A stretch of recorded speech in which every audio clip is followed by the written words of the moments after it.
How's it going? I'm okay. How are you? Thanks for doing this. That's all right. Thank you for joining me. That's the best thing because it's like now we're real people. And I love how we all say we're fine when we're not. Yeah. I'm great. Everything's shit. I love your editing. It's just fantastic. Like, I love the talks, but I think the editing is my favorite part. I do my best to try and make us all look like we make sense. Yeah, your book looks fantastic. Oh, thank you. It's very pretty. Yeah, it really, it's got a great cover. Yeah. And I did look up your profile to do this. Oh my goodness. I'm a little bit flawed, a little bit daunted. Don't be daunted. Nothing to be daunted by. My goodness. And I'm a massive novella fan. And the launch that was happening and your event that was happening at the State Library, can you want to tell us what that's for and what was happening and what's not happening?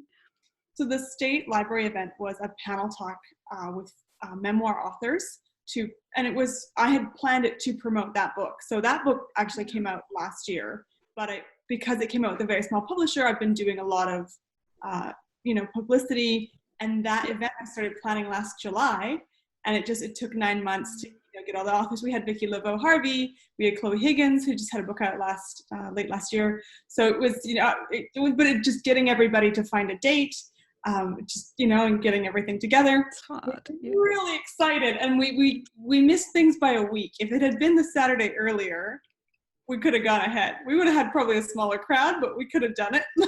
Oh no! That's just devastating.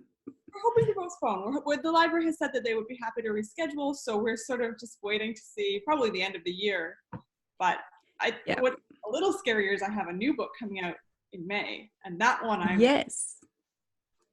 Well, there will be virtual launching. Now, hang on. Is it How to Be Australian? It is How to Be Australian. There we are. I'll probably edit that out to show everyone just how silly I can be. It's okay. Okay, so I'll launch in May and it will be online. We're developing launching platforms, starting with YA, but we're hoping to broaden it in some way if possible. So that's great. And have the first one? The first one hasn't happened yet, has it? No, we haven't.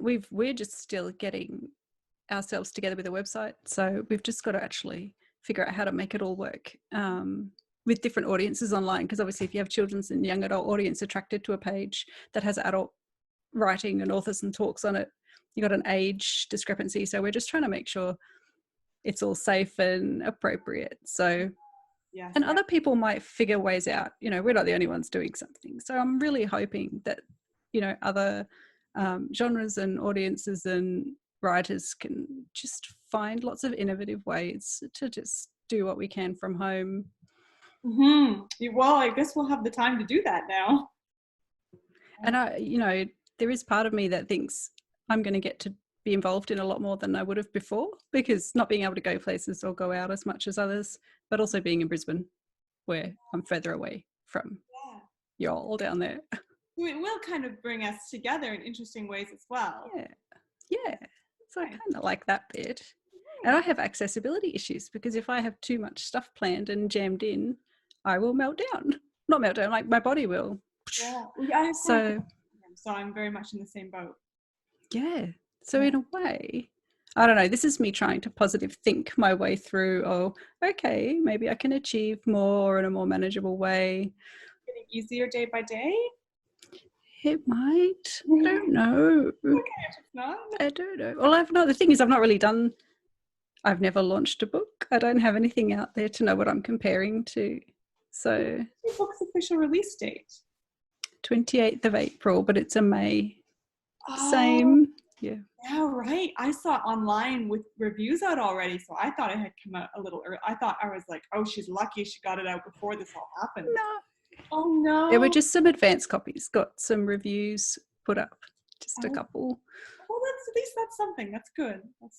Something. I'm okay. And I feel like by the time mine comes out, we might know what we're doing more in May. I'm figuring we've got a couple of months. We may have found our feet by then, but we're going to experiment on some other writers' first, who I spoke to earlier today, say, "Oh, your book's just about to come out. Can we use you as a guinea pig?"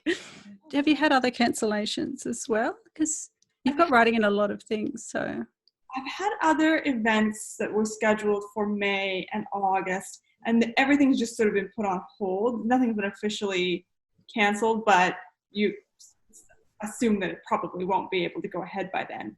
And do you think any of the major, festivals or official bodies that are holding these, are they actually looking at alternatives, or are they all just hands off, not doing anything?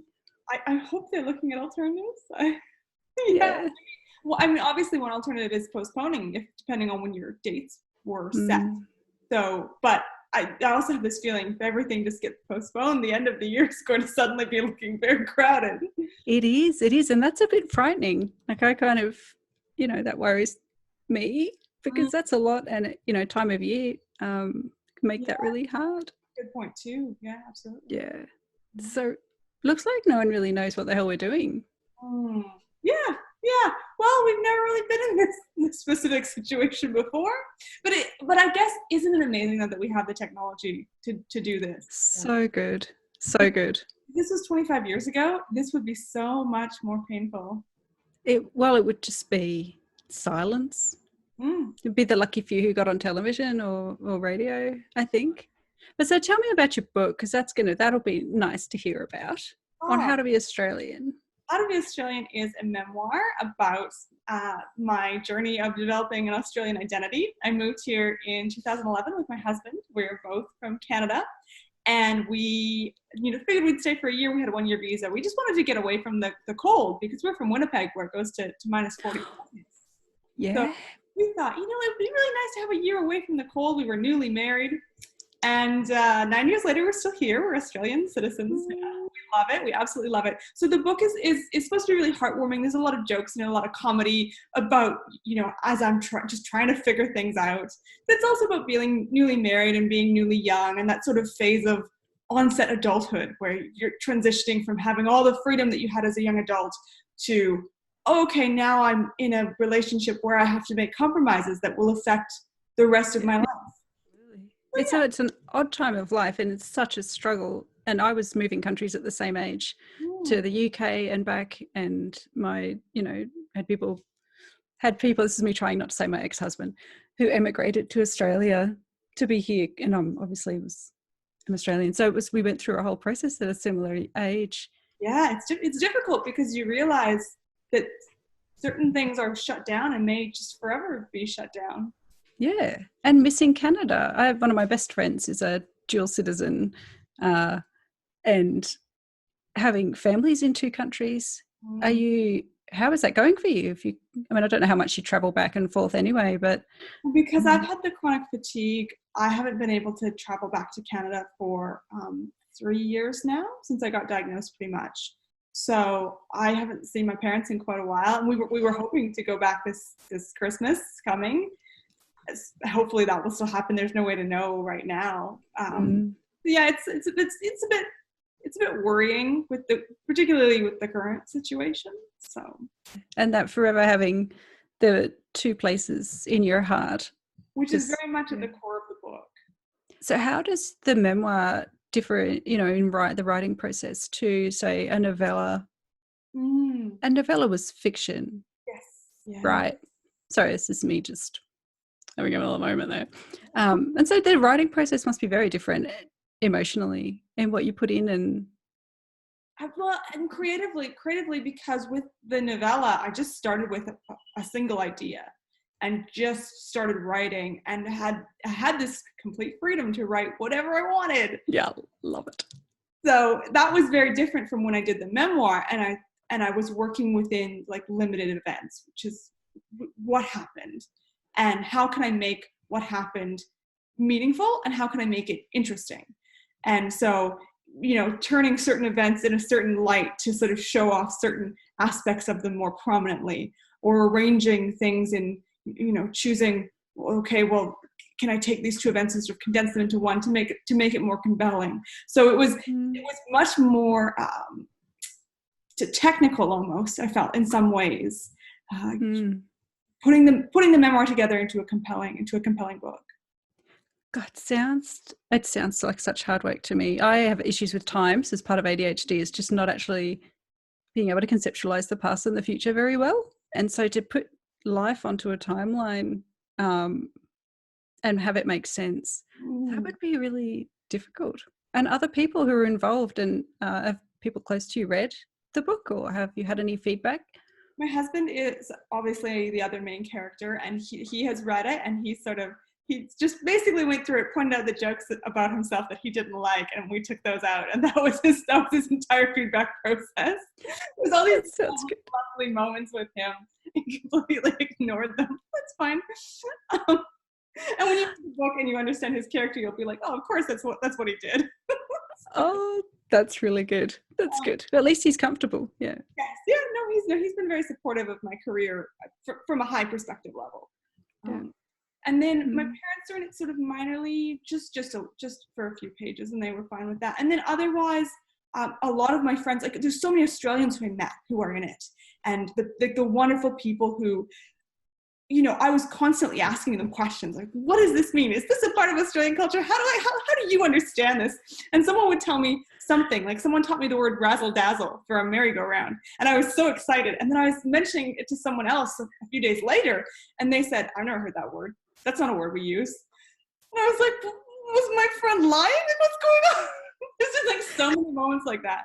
So some of my friends were completely happy that, you know, I've used their names. Others were perfectly happy, but I've used a different name. And others are amalgamations. So just sort of, it was a person by person basis, but I sent them the chapters that they were in.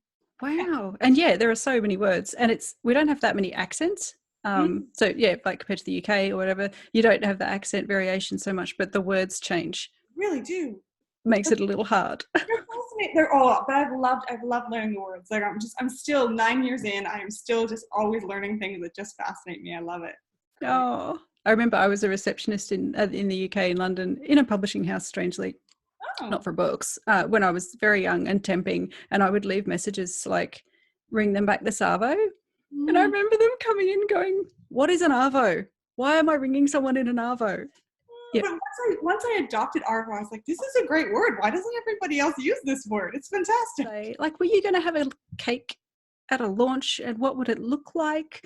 At my launch for My Name is Revenge in June, and I totally recommend this to all authors, I had one of those cake companies do a photo printed cover of my cake, and it was huge. So it was like a big cake with the cover, and that was, you can go on my Twitter profile and see it. That was the best part. Just basically the entire experience was that cake. It was amazing. The cake was delicious, and I fully recommend that all authors have a book cake. A book cake. It's not kind of macabre as you cut in. actually, well, we had it at a restaurant and they took it away and cut it. So I didn't have to experience the cutting. Actually, now that you say that. Like, no one's going to eat Peter. I don't want to eat Peter. Although my kids would fight over the rainbow goggles. Yeah, and well, because you've got a person on your cover. My cover had a mountain, so it wasn't as, you know, we cut those up all the time. So. Oh, that's too funny. Oh, dear, that's wonderful advice though. Getting cakes, and you know, I wonder, should we have cakes at home and share them digitally with people? It's low calorie. Virtual cake eating. People love sharing pictures of cakes, so I would say as a marketing tool, book cake is the way to go. Good advice. So it's a win-win-win. Thank you. And I'm sorry that this always feels so short. It's ridiculous, but it's also why we have to have more than one. So as your actual launch dates come around, and as things happen and we have things to hold up and to share and to show, then we will keep going and endure and survive. And I really hope that your event is rescheduled, because I think it sounds fascinating and interesting, and it really should. Thank you so much. And thank you again for doing this. I think it's just amazing that people are just stepping up and organizing things. Like, this is fantastic. It's just inspiring. Very strange experience. You look like you're having fun though. Is that, yeah? I'm at home all the time on my own. So I feel so not alone, but I didn't have to go anywhere. Yeah, right. Yeah. Everybody's right here now. We're all right here. So sorry. I feel like I'm capitalizing on everyone's misfortune now. Thank you. Bye. Yeah, or not. Like, this is the real interview now. Got you. Oh, that's great. I would never. I will.